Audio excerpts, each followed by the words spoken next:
The feedback was where we started, really, because a lot of this research on formative assessment was about different kinds of feedback. And what we found was that most of the feedback that's common in schools is the least helpful in terms of what psychologists have found.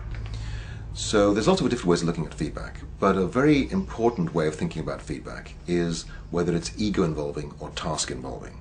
So if you say to students that you did very well, you were one of the best pieces of work, you did one of the best pieces of work in the class, that's ego-involving because it focuses on that person's position in the class. Whereas if you get feedback that says things like, well, this is what you need to do to improve, then that focuses on the task. And what the research shows very clearly is that ego-involving feedback is rarely effective and in fact can lower achievement. So when students get grades, when they can compare themselves with each other, where they get praise, the effects are usually, or often zero, and sometimes negative. In other words, that in many cases, rather than giving that kind of praise, you would have been better off shutting up and giving no feedback at all. Students given that kind of praise do less well than students given no feedback at all. But what the research also shows very clearly is the conditions under which feedback is successful. So the research shows, for example, that when the feedback focuses on what students need to do to improve, and in particular how to go about it, then you get very large impacts on student achievement. So the challenge for teachers is to take these very broad principles that I've outlined and work out what it means in their own classroom. The way I summarize all this is to say that I think that good feedback causes thinking.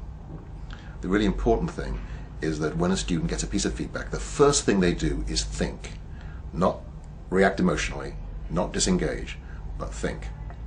That's very important because what the research on student motivation shows is that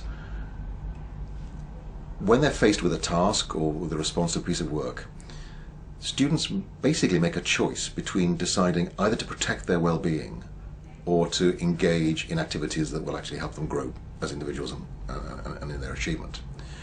And if the first reaction of a student is to protect themselves and to restore their sense of well-being, what you'll find is that students focus on the things that will do that for them and they won't focus on the learning.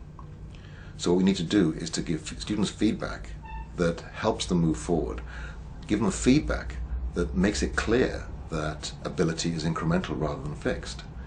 Because if we send the message to students that ability is fixed, then if you're confident of being able to engage in the task, you'll go for it for the brownie points. But if you're not confident or think that you might actually fail when other people will succeed, you will disengage, and basically you will decide that you'd rather be thought lazy than stupid.